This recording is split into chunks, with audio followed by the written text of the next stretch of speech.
பண்டிகையை முன்னிட்டு உங்க எல்லாருக்கும் நல்வாழ்த்துக்கள்.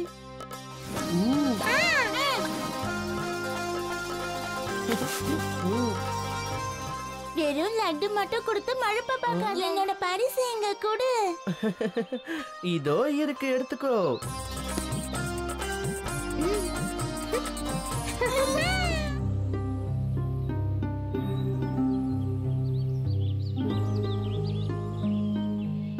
என்ன டோலு போலு, நீங்க வருத்தப்படாதீங்க. இங்க பாருங்க, எனக்கும் சகோதரர்களே இல்ல. நான் உங்க 2 பேர் கையிலயும் ராகிய கட்டிட்டு உங்களை சகோதரர்களா ஏத்துக்கிட்டுமா?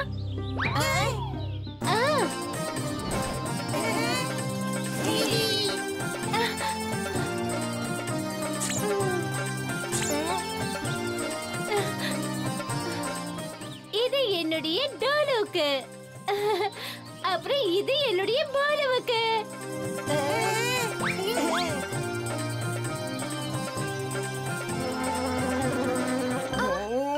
ஒரு ஆபத்து என் சகோதரி இந்துமதிய தாக்க வந்துகிட்டு இருக்கு. இந்த ஆபத்தை நான் ஒழிச்சு கட்ட போறேன்.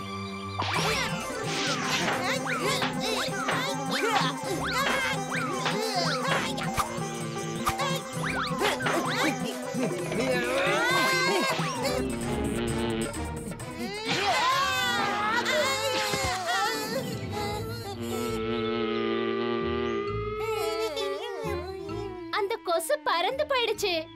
அந்த கொசு கிட்ட இருந்து என்ன காப்பாத்துனதுக்கு ரொம்ப ரொம்ப நன்றி. எதுக்கு நன்றிய சொல்றீங்க? நாங்க 2 பேரும் உங்க கூடவே இருப்போம். நீங்க எங்களுடைய சகோதரி. உங்களுக்கு எந்த ஆபத்தும் வராம காப்பாத்துவோம்.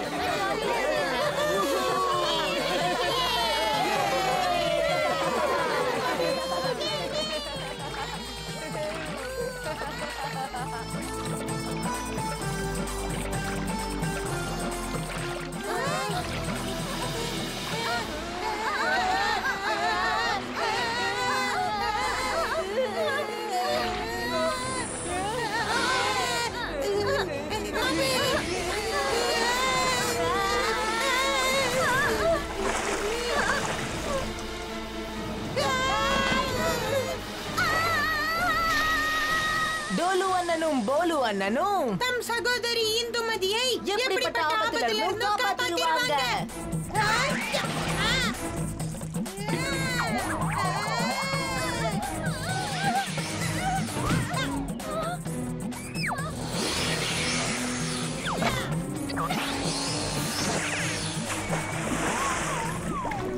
நாம 2 பேரும் அந்த ஆனகொண்டாவை அடிச்சு விரட்டிட்டோம் டோலு. ஆமாம் போலு. அந்த பாம்பு கிட்ட இருந்து என்ன காப்பாத்திட்டீங்க. அதனால உங்க 2 பேருக்கும் ரொம்ப நன்றி. நன்றி எல்லாம் சொல்லக்கூடாது. டோலு அண்ணனும் போலு அண்ணனும் தன்னோட சகோதரி இந்துமதியை எல்லா ஆபத்திலிருந்தும் கண்டிப்பா காப்பாத்துவாங்க. Hey friends, எல்லாரும் கிரிக்கெட் விளையாட வாங்க. நாங்களும் நானும் விளையாட வரேன்.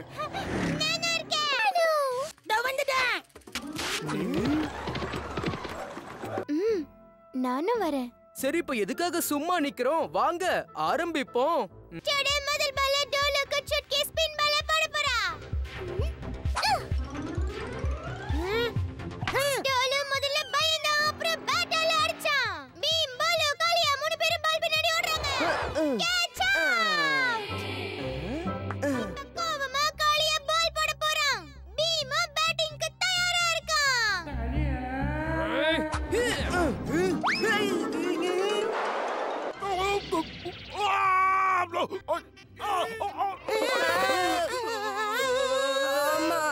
எங்க பால்.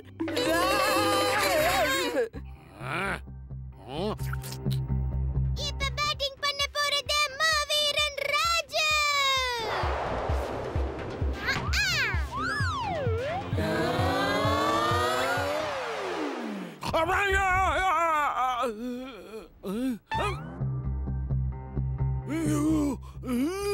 இந்த பால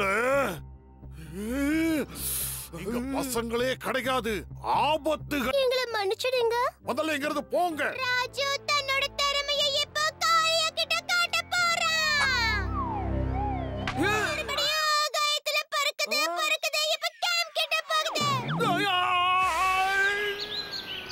என்ன குட்டி பசங்களா, உங்களுக்கு பால் திரும்ப வேணுமா? எடுத்துட்டு போங்க பார்க்கலாம். பால் என்கிட்ட தான் இருக்கு, அதை நான் மறைச்சு வச்சிருக்கேன்.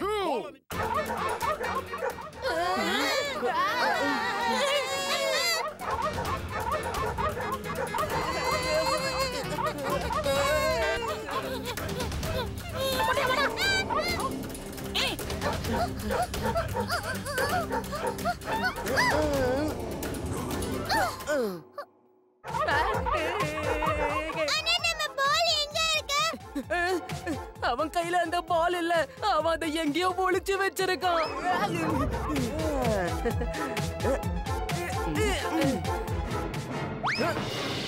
அது இருக்கட்டும், அந்த பொம்மைய பாருங்களேன், அது என்னமோ வித்தியாசமா இருக்குல்ல? அத பாக்குறதுக்கு சர்க்கஸ் ஜோக்கர் மாதிரியே இருக்கு. ஆமா, நீ ரொம்ப சரியா சொன்ன. ஏன்னா அதோட மூக்கு கூர்மையா இல்ல, ரவுண்டா இருக்கு. பீம், அங்க பாரு, அதோட மூக்க பாரு.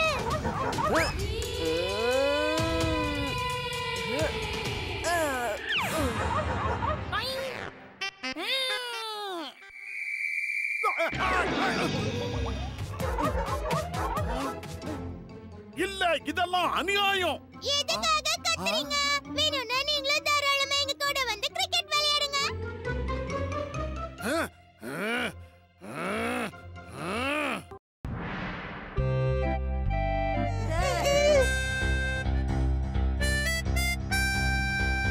ராஜு, உன்கிட்ட இருந்த அந்த வண்ணப்பெட்டி எங்க போச்சு? என்னது? எந்த வண்ணப்பெட்டி? வேண்டாம், அதை கீழே போடு காளியா.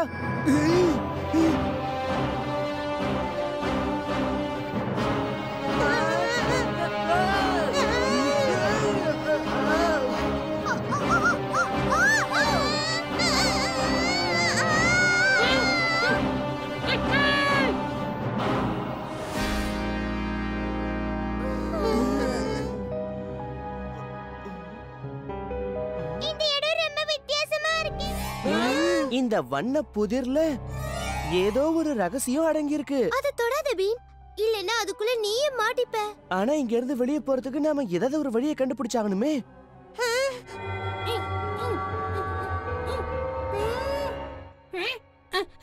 அதோ அங்க ஏதோ ஒன்னு எனக்கு தெரியுது.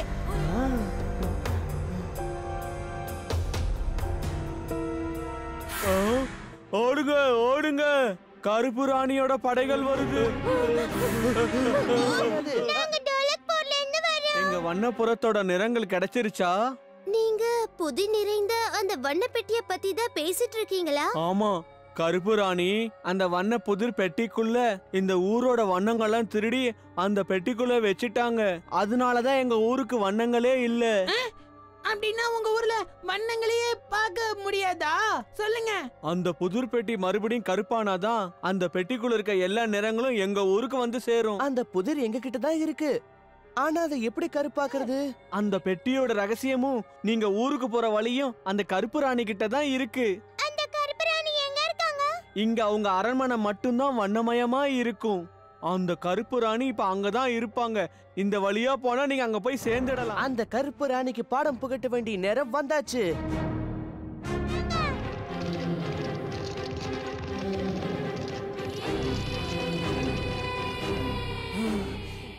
யார் நீ?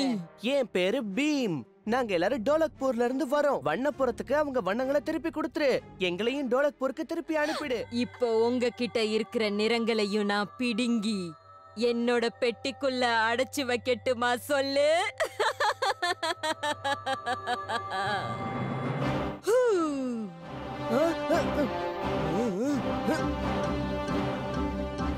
இந்த பீம்,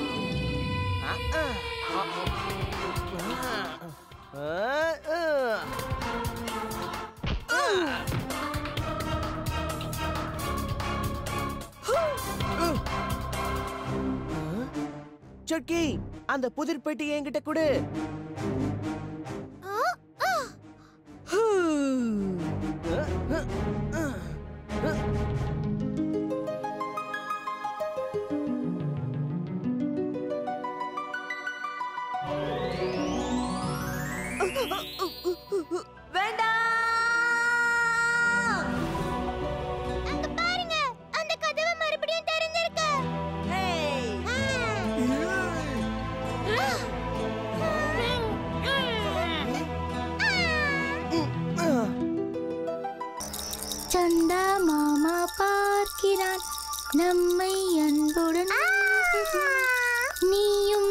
நன்றாய் சிரித்திடு.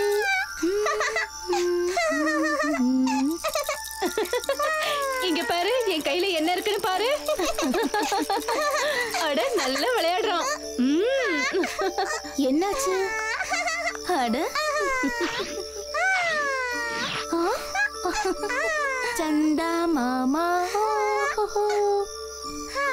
நாளைக்கு சந்திர உற்சவம் நடக்க போகுது. அப்படியா? ஊரும் அதை சந்தோஷமா கொண்டாடும்.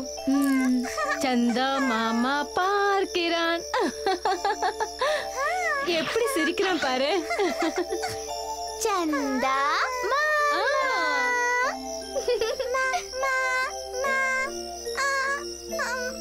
எவ்வளவு அழகா பேசுறான்.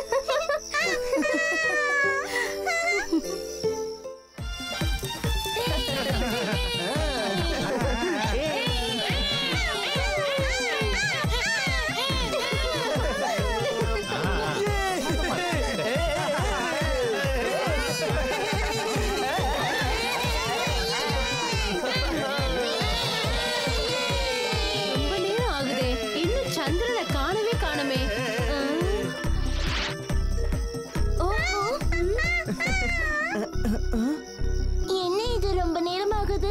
வானத்துல இன்னும் சந்திரன் வரவே இல்ல.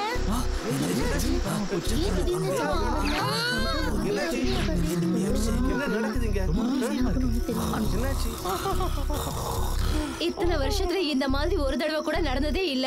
சந்திர உற்சவம் நடக்கிற இந்த நேரத்துல சந்திரனை பார்க்கவே முடியலையே. எல்லாத்துக்கும் தயாராகுங்க. இங்க கடல் கொள்ளையர்கள் கண்டிப்பா வர வாய்ப்பு இருக்கு. சரிங்க கேப்டன்.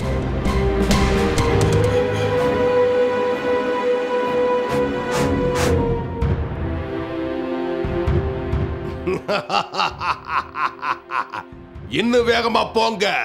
அங்க ஒரு கப்பல் நமக்காக காத்துக்கிட்டு இருக்கு.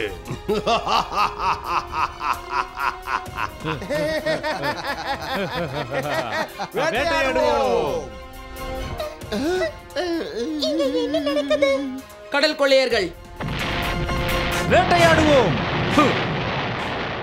நண்பர்களே, இந்த கப்பலை நாம எப்படியாவது அவங்க கிட்ட இருந்து காப்பாத்தணும்.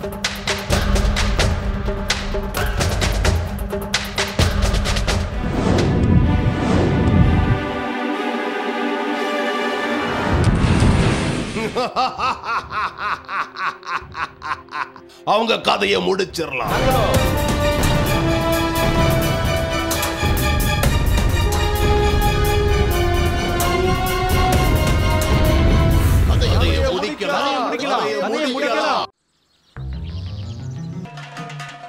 உங்ககிட்ட இருக்கிற டேலண்ட்களை மக்களுக்கு காட்டுங்க.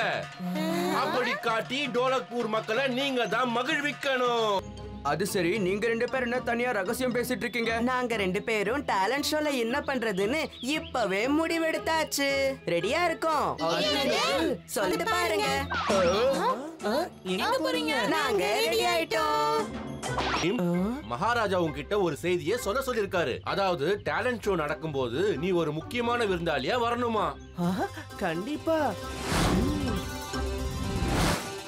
சிவானி மற்றும் சுட்கியுடன் இந்த ஷோவை ஆரம்பிக்க போகிறோம். அவர்கள் ஆடப்போவது மிகவும் கடினமான பானை டான்ஸ் ஆட போறாங்க.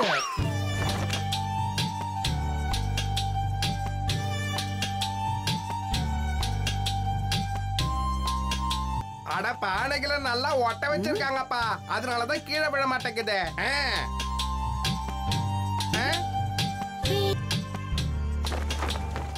ரொம்ப ரொம்ப நல்லா இருந்தது. இந்த ஷோவில் அடுத்து பங்கெடுத்துக் கொள்ள போவது டோலுவும் பாலுவும். மிருகங்களை வேட்டையாட காட்டுக்குள்ள வந்துகிட்டு இருந்தாங்க.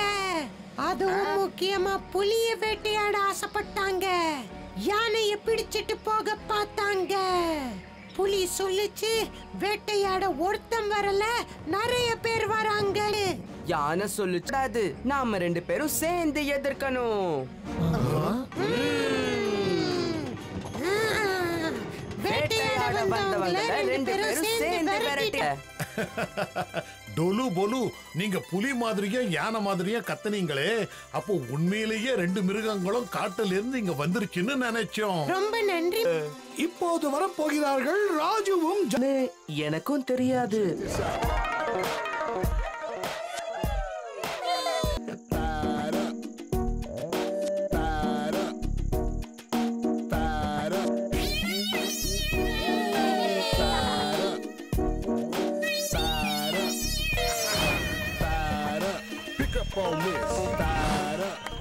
நாள். ஏனென்றால் ராஜகுமாரி இந்துமதி நமக்கு நிழல் மூலம் கதை படுதாவில்.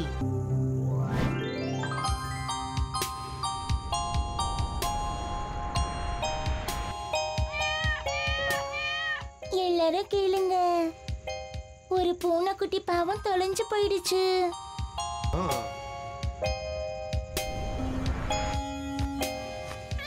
உடனே கிளி பறந்து போய் மத்த மிருகங்கள் கிட்ட இந்த செய்திய சொல்ல. இல்ல, எனக்கு அத பத்தி தெரியாது. கரடியும் அதேதான் சொல்லுச்சு, மானும் அததான் சொல்லுச்சு. அப்புறம் முயல் அங்கேயும் இங்கேயும் வேகமா ஓடிச்சான். பூனைக்குட்டி பாவம் ஒரு பள்ளத்துல விழுந்திருந்துச்சு, பயந்து போயிருந்தது. முயல் பூனைக்குட்டிய பார்த்தது, உடனே பூனையை கூப்பிட்டது.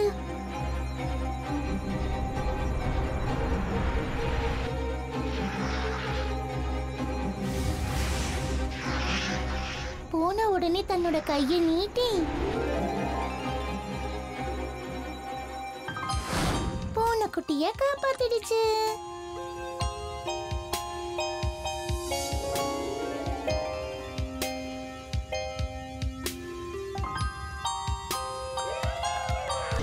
நீங்கள் பார்த்தீர்களா? ஒவ்வொரு குழந்தையிடமும் தனித்திறமை, அதாவது டேலண்ட் உள்ளது. அதை அருமையாக வெளியே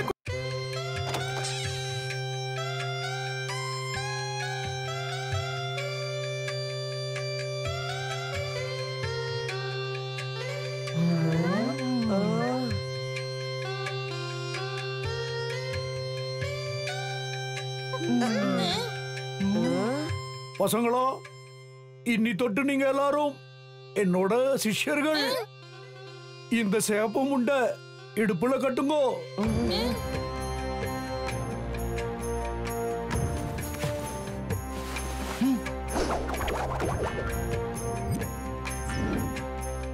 பசங்களா, களரி பயிற்சி எடுக்கும்போ தேகத்துல சக்தி மட்டும் இருந்தா போதாது, எப்பவும் எச்சரிக்கையா இருக்கிறது ரொம்ப அவசியம். அதனால ஆத்தியத்துல இந்த பயிற்சி உங்களுக்கு எல்லாம் ரொம்ப கஷ்டமா இருக்கலாம். அப்படியெல்லாம் எதுவும் இல்ல குரு. உங்களுக்கு எங்களை பத்தி எல்லாம் தெரியாது. எங்க திறமைய பார்த்தா ஆச்சரியப்பட்டு போயிடுவீங்க. எங்களுக்கும் பல கலைகள் எல்லாம் தெரியும். இப்போ நாங்க என்ன செய்யணும் அத மட்டும் சொல்லுங்க. சரி, இப்போ ஒண்ணு பண்ணு. டைவடிச்சு ஒரு கிக்கடி.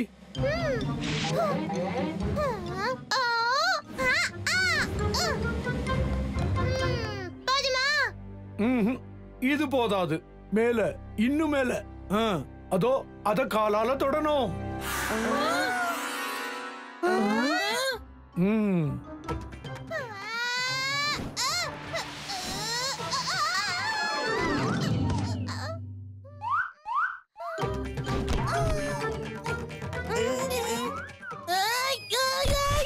போச்சு போ, இதை என்னால கூட செய்ய முடியல.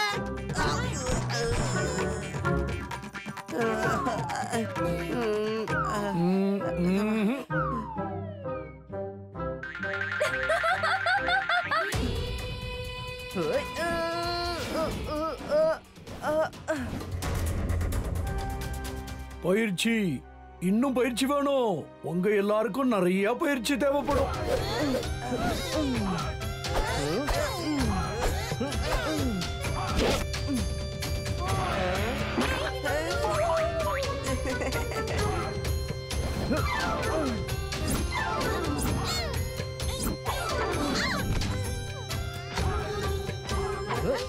தேகம் இப்படிதான் நல்லா வளைஞ்சு கொடுக்கணும். நீங்க தாவி குதிக்கும் போது கூட உங்க கவனம் தரைமேலேயே இருக்கணும்.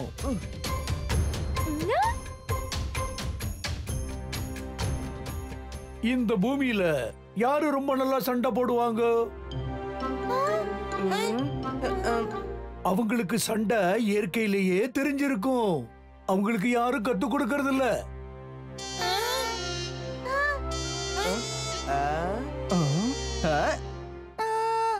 ஒருவேளை மிருகங்கள்? சரியா சொன்ன. மிருகங்களோட குணங்களை நீங்களும் கத்துக்கணும். நீங்க காட்டு பண்ணி மாதிரி பதுங்க கத்துக்கணும். எப்படி யானை மாதிரி நிக்கணும். அப்புறம் பூனை மாதிரி, சிங்கம் மாதிரி, பாம்பு மாதிரி, கோழி மாதிரி, மயில் மாதிரி, அப்புறம் குதிரையாவும் மாறணும்.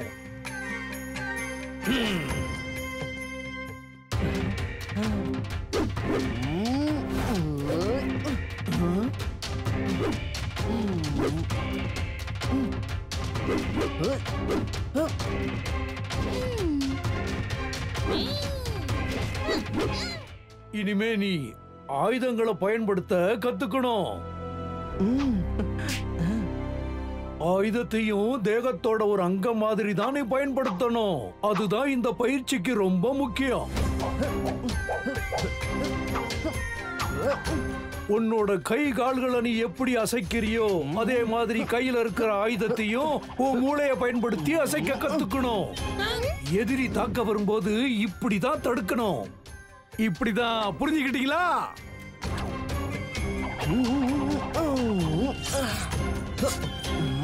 இந்த சாதாரண முண்டு கூட உனக்கு ஒரு ஆயுதமா இருக்கணும்.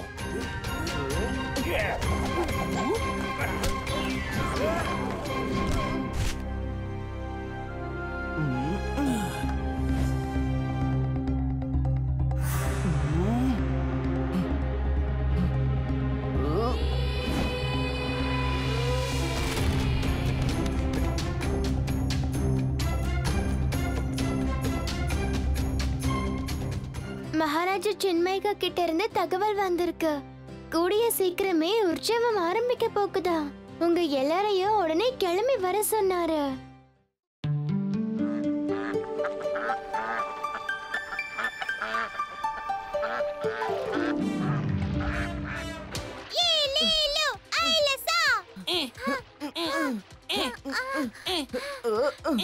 பீம், ஜெகு, இன்னும் கொஞ்சம் வேகமா போங்க.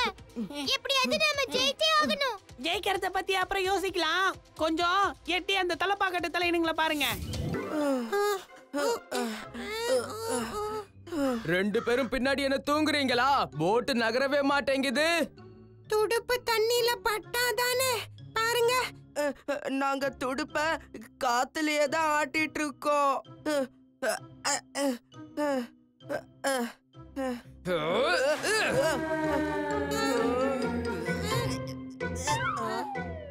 என்னாச்சு? இப்பவும் எதுக்காக தூங்கிக்கிட்டு இருக்கீங்க? சீக்கிரம் ஆரம்பிங்கன்னு சொல்றேன்ல.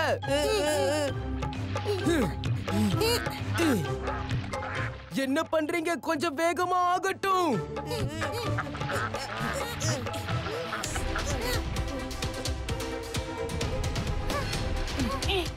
ஃபினிஷிங் லைன் எங்க இருக்கு பீம்? உடைஞ்சு போன பாலத்துக்கு மேல சுக்கி கையில கொடியோட நின்னுட்டு இருக்கா. அதுதான் நம்மோட ஃபினிஷிங் லைன்.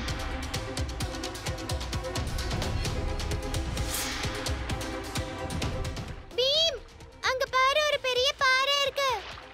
அப்ப சரி, படகை வேற பக்கம் திருப்பிடுவோம்.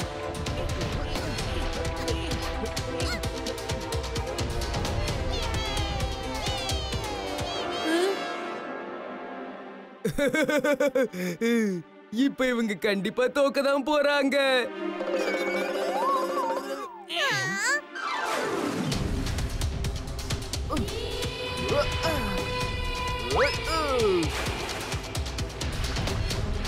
பெரிய ஹீரோ மாதிரி போட்டை தூக்கி இந்த பக்கம் போட்டுட்டான். ஆனா உன்னால கண்டிப்பா ஜெயிக்க முடியாது பீம்.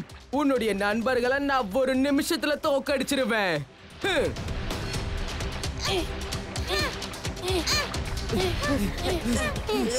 என்ன இவ்வளவு வேகமா போறாங்க? துடுப்பு அசைங்க, நாம எப்படியாவது ஜெயிச்சே ஆகணும்.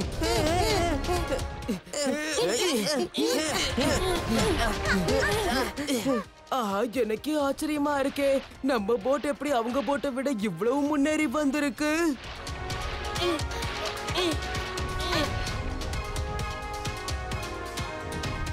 ஜக்கு, ராஜு, தைரியத்தை இழக்காதீங்க.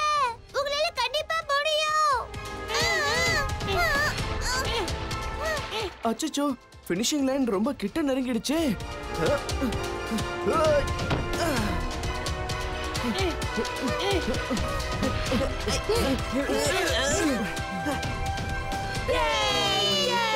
இந்த போட்டியில ஜெயிச்சது பீம், ராஜு, ஜகு.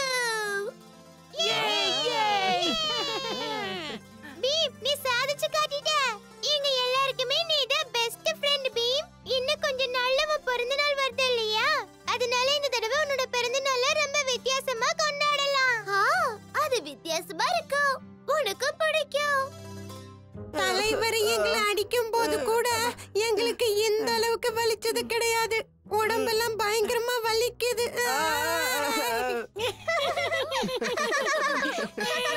திடீர்னு நிறைய எக்ஸசைஸ்லாம் பண்ணா உடம்பு இப்படிதான் வலிக்கும். இதே மாதிரி தினமும் கொஞ்சம் கொஞ்சமா பண்ணிட்டு இருந்தீங்கன்னா கொஞ்ச நாள்ல நீங்களும் நம்ம காளியா மாதிரியே ரொம்ப பலசாலி ஆயிடுவீங்க. சும்மா பகல் கனவெல்லாம் காணாதீங்க.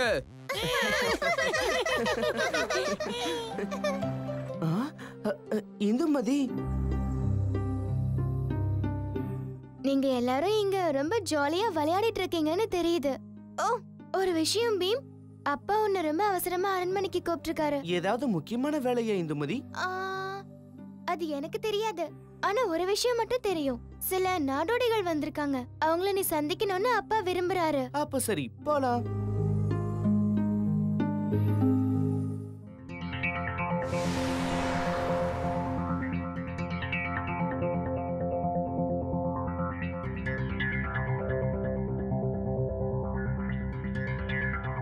My magnet. That was a gift from Professor Dhoomketu, Bheem. Don't worry, Raju. Professor Uncle is not going to fire you. Yesterday's earthquake was not an ordinary one. Yes, Bheem. It felt as if someone did it all intentionally on that mountain. But what's up there? Commander Sir never... Commander Sir, Bheem? Bheem! If you don't want to go up there, say it loudly so that we can also hear. Look, boss, if we go up there... We might not come down ever. Kichak and all his friends must have fled in fear. What's the point in racing? Come on. We should also go home. We haven't fled, Kalia.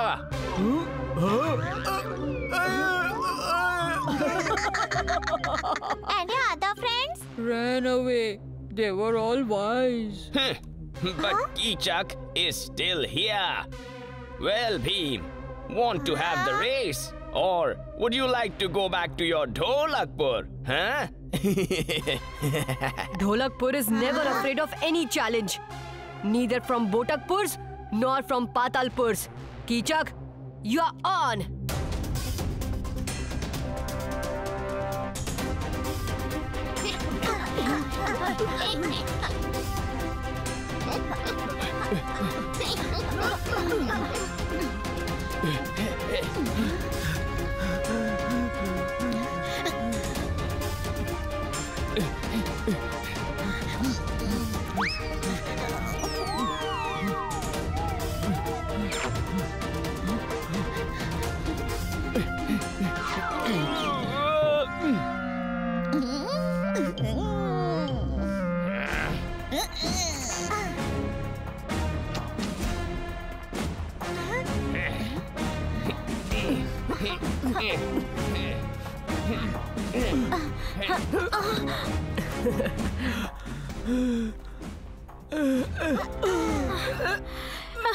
No more. It's enough now. We have climbed half the mountain. Let's halt here for the day. What do you say, Kichak? Okay, Bheem. We'll begin again tomorrow. I have an idea. Once they doze off, we'll both move ahead in the night. Laddus of Dholakpur. Mangoes from the shepherd uncle. Nice and juicy mangoes.